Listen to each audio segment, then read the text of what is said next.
Hello guys, welcome back to the channel and welcome back to elite wrestling. तो guys आज इस video में हम करने वाले हैं कल होने वाले AEW dynamite special fight for the fallen का प्रीव्यू और हम जानने वाले हैं कि कल होने वाले AEW dynamite special fight for the fallen के लिए AEW ने कौन कौन सी चीजें ऑफिशियल एडवर्टाइज की है और हमें कल के AEW dynamite special fight for the fallen के ऊपर क्या क्या चीजें देखने को मिल सकती है, क्योंकि कल का AEW dynamite special fight for the fallen show AEW का इस महीने का आखिरी डायनामाइट स्पेशल शो है। इसीलिए मुझे लगता है कि हमें कल के dynamite special fight for the fallen के ऊपर बहुत ही बड़ी बड़ी चीजें होती हुई दिखाई दे सकती है। तो कल के dynamite special fight for the fallen के लिए AEW ने क्या क्या चीजें एडवर्टाइज की है और कल के शो पर क्या क्या हो सकता है ये जानने के लिए ये वीडियो एकदम आखिर तक देखना। और गाइज ऐसे ही AEW कंपनी से रिलेटेड हर एक न्यूज, रूमर और अपडेट और AEW कंपनी के हर एक शो का रिव्यू पाने के लिए हमारे चैनल को सब्सक्राइब करना मत भूलना। पर अब ज्यादा देर ना लगाते हुए चलिए वीडियो शुरू करते हैं। लेकिन गाइज वीडियो शुरू करने से पहले मैं आपको बताना चाहूंगा कि आज सुबह हमारे चैनल पर इस वीक हुए AEW डार्क शो का रिव्यू आ चुका है और अगर आपने अब तक वो वीडियो नहीं देखा तो आप ऊपर आए हुए कार्ड के ऊपर क्लिक कर इस हफ्ते हुए AEW के डार्क शो का रिव्यू चेकआउट कर सकते हैं। पर गाइज जहां तक बात है इस वीक होने वाले AEW dynamite special fight for the fallen की, तो गाइज इस वीक के dynamite special fight for the fallen के लिए जो सबसे पहला मैच AEW ने ऑफिशियल एडवर्टाइज किया है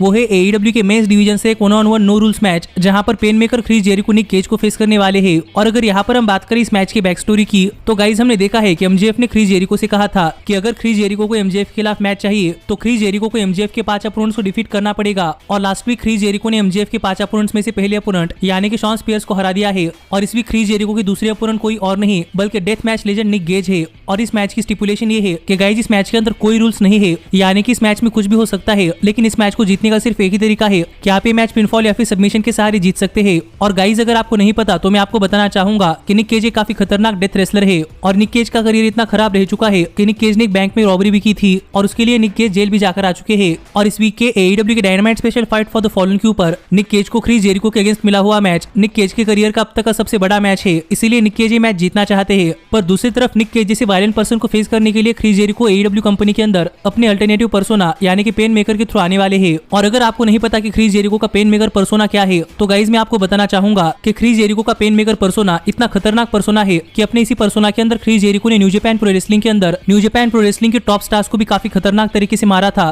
तो देखना पड़ेगा कि इस वीक के AEW के डायनामाइट शो के ऊपर होने वाला क्रिस जेरिको और निक केज का मैच कैसा होता है और हमें इस मैच में कितनी हाई लेवल की ब्रुटैलिटी देखने को मिलती है। पर मुझे लगता है कि ये मैच एक काफी खतरनाक मैच होने वाला है और क्या पता हमें इस मैच के अंदर किसी सुपरस्टार का खून भी निकलते हुए दिखाई दे। लेकिन गाइज जहां तक बात है इस मैच की विनर की, तो मुझे लगता है कि क्रिस जेरिको ये मैच जीतने वाले हैं, क्योंकि AEW की स्टोरी लाइन यही है कि अगर क्रिस जेरिको ये मैच जीतते हैं तो ही क्रिस जेरिको को MJF के खिलाफ एक मैच मिलेगा और AEW अपनी इतनी बड़ी स्टोरी लाइन बीच में ही नहीं छोड़ेगी। इसीलिए मुझे लगता है कि क्रिस जेरिको ये मैच जीतने वाले हैं और आगे चलकर क्रिस जेरिको को MJF के खिलाफ एक मैच मिलेगा। पर इसके बाद अगला मैच जो AEW ने इस वीक के डायनामाइट शो के लिए ऑफिशियल एडवर्टाइज किया है वो है AEW के विमेंस डिवीजन से एक नॉर्मल 1-on-1 मैच, जहां पर जूलिया हार्ट थंडर रोजा को फेस करने वाली है। और अगर यहाँ पर हम बात करें इस मैच की बैक स्टोरी की, तो गाइज यहाँ पर इस मैच के लिए कोई भी बैक स्टोरी नहीं है और AEW ने इस वीक के dynamite special fight for the fallen के लिए ये मैच एकदम रैंडमली बुक कर दिया है। पर इस मैच के थ्रू जूलिया हार्ट को AEW के डायनामाइट शो के ऊपर अपने आप को प्रूव करने का एक मौका मिला है। तो देखना पड़ेगा कि अपनी यंग एज के अंदर थंडर रोजा जैसे एक्सपीरियंस रेसलर के खिलाफ जूलिया हार्ट का ये मैच कैसा होता है और क्या जूलिया हार्ट थंडर रोजा के सामने टिक पाते हैं या नहीं। पर जहां तक बात है इस मैच की विनर की, तो गाइज मुझे ऐसा लगता है कि जूलिया हार्ट की इस मैच में परफॉर्मेंस बहुत ही बढ़िया हो सकती है।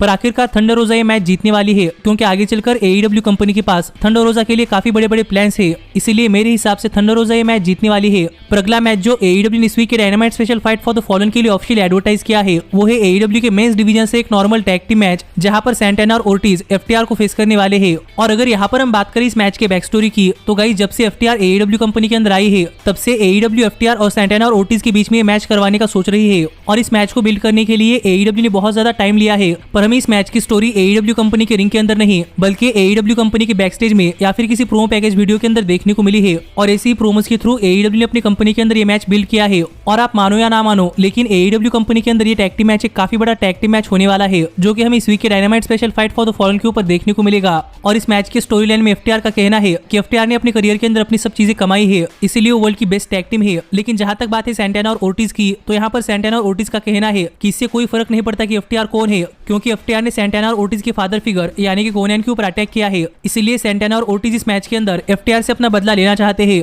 जिस स्टोरी लाइन के ऊपर हमें ये मैच AEW कंपनी के अंदर देखने को मिलने वाला है। और गाइज जहां तक बात है इस मैच की, तो गाइज मुझे लगता है कि ये मैच इस वीक के AEW के डायनामाइट शो का एक बहुत ही बढ़िया टैग टीम मैच होने वाला है और हमें इस मैच के अंदर बहुत ही बढ़िया मूव्स के साथ साथ बहुत ही बढ़िया रेसलिंग भी देखने को मिलने वाली है। लेकिन जहां तक बात है इस मैच की विनर की, तो गाइज मुझे ऐसा लगता है कि सैंटाना और ओर्टिज इस मैच के अंदर FTR को हराने वाले हैं, क्योंकि पॉसिबली आगे सैंटाना और ओर्टिज का AEW कंपनी के अंदर फ्यूचर फ्यूचर काफी ब्राइट होने वाला है। इसीलिए मुझे लगता है कि सैंटाना और ओर्टिज ये मैच जीतने वाले हैं। पर इसके बाद अगली चीज जो AEW ने इस वीक के dynamite special fight for the fallen के लिए ऑफिशियल एडवर्टाइज की है, वही इस वीक के dynamite special fight for the fallen के शो के ऊपर नए FTW world champion Ricky stars का चैंपियनशिप सेलिब्रेशन। और हमने देखा था कि 2-3 वीक पहले रिकी स्टार्स बन चुके हैं नए FTW वर्ल्ड हेवीवेट चैंपियन, और इसीलिए इस वीक के dynamite special fight for the fallen के ऊपर रिकी स्टार्स अपनी चैंपियनशिप विक्ट्री सेलिब्रेट करने वाले हैं। और हमने ये भी देखा था कि रिकी स्टार्स अपने टैग टीम पार्टनर यानी कि ब्रायन केज को धोखा देकर बने थे नए FTW वर्ल्ड चैंपियन। तो देखना पड़ेगा कि क्या इस सेलिब्रेशन के अंदर आकर ब्रायन केज रिकी स्टार्स के ऊपर अटैक करते हैं या नहीं, और टीम टैग से निकाले जाने के ऊपर ब्रायन केज किस तरीके से रिएक्ट करते हैं।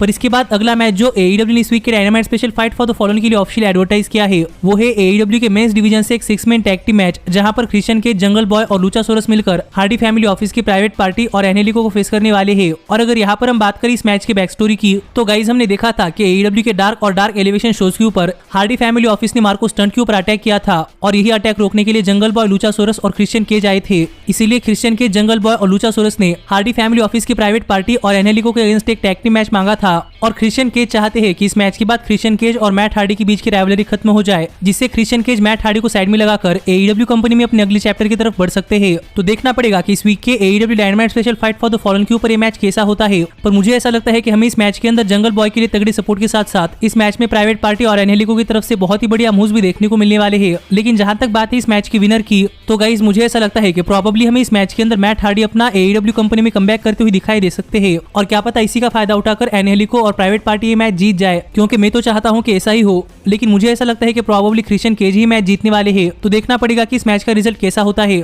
पर इसके बाद जो अगला मैच AEW ने इस वीक के डायनामाइट शो के लिए ऑफिशियल एडवर्टाइज किया है, वो है AEW के मेंस डिवीजन से एक नॉर्मल 1-on-1 मैच, जहां पर नए IWGP United State champion lance Archer अपनी IWGP United State championship challenger और बुलेट क्लब के मेंबर हुको लियो के अगेंस्ट डिफेंड करने वाले हैं। और अगर यहाँ पर हम बात करें इस मैच की बैक स्टोरी की, तो गाइज अगर आपने हमारे लास्ट वीक के AEW के डायनामाइट स्पेशल फाइटर फेस्ट के नाइट 2 का रिव्यू वीडियो देखा होगा, तो आपको पता होगा कि फाइटर फेस्ट की नाइट 2 के ऊपर हुको लियो AEW कंपनी के अंदर आए थे, और जो कोई सुपरस्टार फाइटर फेस्ट की नाइट 2 पर जॉन मॉक्सली और लांस आर्चर के मैच के अंदर जीतता, यानी कि फाइटर फेस्ट की नाइट 2 के बाद जो कोई superstar IWGP United State champion होता, उसको आगे चलकर अपनी IWGP United State championship challenger Hikuleo के अगेंस्ट डिफेंड करनी पड़ती। और लास्ट वीक लांस आर्चर बन चुके थे नए IWGP यूनाइटेड स्टेट चैंपियन, इसीलिए इस वीक लांस आर्चर को अपनी IWGP United State championship challenger और बुलेट क्लब के मेंबर हुको लियो के अगेंस्ट डिफेंड करनी पड़ रही है। और यहाँ पर हुको लियो का कहना है कि पहला IWGP United State champion bullet club का मेंबर था, यानी कि वो कोई और नहीं बल्कि केनी ओमेगा थे। इसीलिए हुको लियो दोबारा से IWGP United State championship bullet club के मेंबर के पास ही लाना चाहते हैं। लेकिन लांस आर्चर का कहना है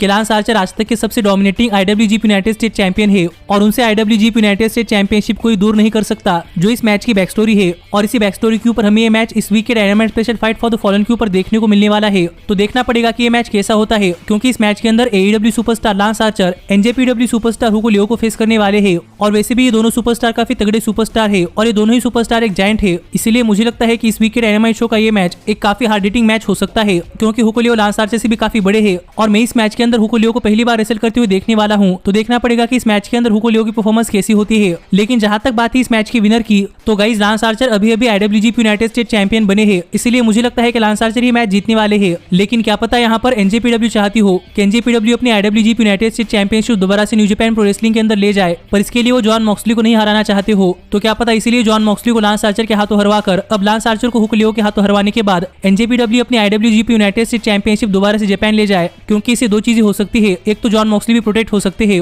और NJPW के IWGP यूनाइटेड स्टेट चैंपियनशिप दोबारा से न्यू जापान प्रो रेसलिंग के अंदर जा सकती है। तो अगर ये बात सच है तो हमें ये मैच हुको लियो जीती हुई दिखाई दे सकते हैं, और हमें मिल जाएंगे नए IWGP यूनाइटेड स्टेट चैंपियन जो कि होंगे हुको लियो। पर लॉजिक तो यही कहता है कि लांस आर्चर अभी अभी IWGP यूनाइटेड स्टेट चैंपियन बने हैं, और लांस आर्चर इतनी जल्दी अपनी IWGP यूनाइटेड स्टेट चैंपियनशिप नहीं हारने वाले। पर इसके बाद जो फाइनल मैच AEW ने इस वीक के dynamite special fight for the fallen के लिए ऑफिशियल एडवर्टाइज किया है, जो कि प्रोबेबली इस वीक के AEW dynamite special fight for the fallen का मेन इवेंट भी हो सकता है, वो है AEW के मेंस डिवीजन से एक 5-on-5 traditional elimination tag team match, जिस मैच के अंदर AEW world heavyweight champion Kenny Omega अपने पार्टनर्स यानी कि AEW world tag team champions the young बक्स और द गुड ब्रदर्स के साथ मिलकर चैलेंजर एडम हैंगमैन पेज और द डार्क ऑर्डर के मेंबर यानी कि ईवी रू stu ग्रेसन और जॉन सिल्वर और एलेक्स रेनल्ड्स को एक traditional 5-on-5 tag team elimination match के अंदर फेस करने वाले हैं। और गाइस जो WWE के अंदर ट्रेडिशनल सर्वाइवर सीरीज मैच होता है, ये वही मैच है, और हमें इस मैच के अंदर एडम हैंगमैन पेज की टीम केनी ओमेगा की टीम को फेस करती हुई दिखाई देने वाली है। और इस मैच के अंदर एक स्टिपुलेशन भी है कि अगर एडम हैंगमैन पेज ये मैच जीत जाते हैं तो आगे चलकर एडम हैंगमैन पेज को AEW के वर्ल्ड हेवीवेट चैंपियनशिप के लिए मौका मिलेगा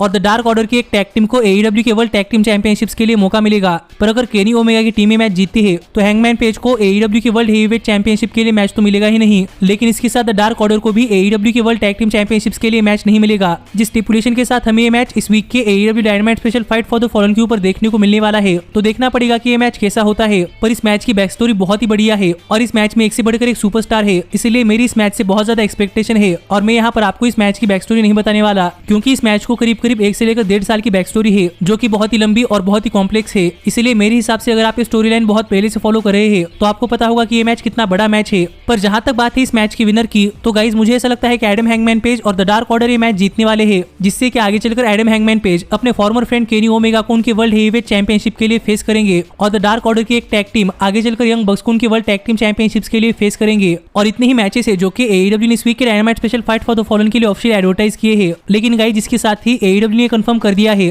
कि इस वीक के AEW dynamite special fight for the fallen के ऊपर टोनी खान अपने आने वाले लाइव इवेंट को लेकर एक काफी बड़ी अनाउंसमेंट करने वाले हैं। और यहाँ पर AEW कह तो रही है कि यहाँ पर टोनी खान अपने लाइव इवेंट को लेकर एक काफी बड़ी अनाउंसमेंट करने वाले हैं, पर मुझे लगता है कि हम इसके साथ ही इस वीक के डायनामाइट शो के ऊपर टोनी खान की तरफ से काफी बड़ी अनाउंसमेंट भी जानने को मिल सकती है, जो कौन सी होती है देखने के लिए मजा आएगा। और माना कि AEW ने अपनी इस वीक के dynamite special fight for the fallen के लिए इतनी चीजें एडवर्टाइज की है, पर गाइस पता नहीं क्यों लेकिन मुझे ऐसा लगता है कि हमें प्रोबेबली इस वीक के dynamite special fight for the fallen के ऊपर डेनियल ब्रायन अपना AEW कंपनी में डेब्यू करते हुए दिखाई दे सकते हैं। क्योंकि गाइस मैंने आपको बताया था कि AEW CM पंक का डेब्यू सबसे आखिरी के लिए बचा कर रखना चाहती है, और रिपोर्ट हमें बताती है कि CM पंक शिकागो के अंदर होने वाले शोज के अंदर अपना डेब्यू करने वाले हैं। इसीलिए क्या पता CM पंक से पहले डेनियल ब्रायन का डेब्यू करवाने के लिए AEW अपनी इस वीक के AEW dynamite special fight for the fallen के ऊपर डेनियल ब्रायन का डेब्यू करवाए, क्योंकि इस मंथ का AEW का आखिरी डायनामाइट स्पेशल शो है और इसके बाद हमें प्रोबेबली AEW के रेगुलर डायनामाइट शोज देखने को मिलने वाले हैं। इसीलिए मुझे लगता है कि हमें प्रोबेबली इस वीक के dynamite special fight for the fallen के ऊपर हमें डेनियल ब्रायन AEW कंपनी में डेब्यू करते हुए दिखाई दे सकते हैं। पर इसके साथ ही हमें इस वीक के dynamite special fight for the fallen के ऊपर काफी सारी चीजें देखनी है कि टोनी शिवानी के सिर के ऊपर कॉफी फेंकने के लिए क्यूटी मार्शल टोनी शिवानी की माफी मांगते हैं या नहीं, AEW की women's world heavyweight champion doctor Britt Baker इस वीक के डायनामाइट शो के ऊपर क्या करती है, और हमें इस वीक के डायनामाइट शो के ऊपर मैलिका ब्लैक और कोडी रोड्स के बीच में क्या देखने को मिलता है। जो सब बातें जानने के लिए तो आपको इस वीक के AEW dynamite special fight for the fallen का रिव्यू वीडियो देखना पड़ेगा, जो कल सुबह हमारे चैनल के ऊपर आ जाएगा। लेकिन अगर आप वो वीडियो मिस नहीं करना चाहते तो गाइज हमारे चैनल को सब्सक्राइब कर नोटिफिकेशन बेल ऑल पर सेट करना मत भूलना। लेकिन गाइज अब मैं मिलता हूँ आपसे अगली वीडियो में, जहां पर हम करेंगे AEW dynamite special fight for the fallen का रिव्यू। पर तब तक stay healthy, stay happy and keep watching elite wrestling. Hey, did you like that video? Click the screen for more. And where do you think you're going? Check out our official merchandise page and to support the entire cast. And thanks so much for being the elite. The elite, the elite. What, Nick, you're not going to sing it all with me this time?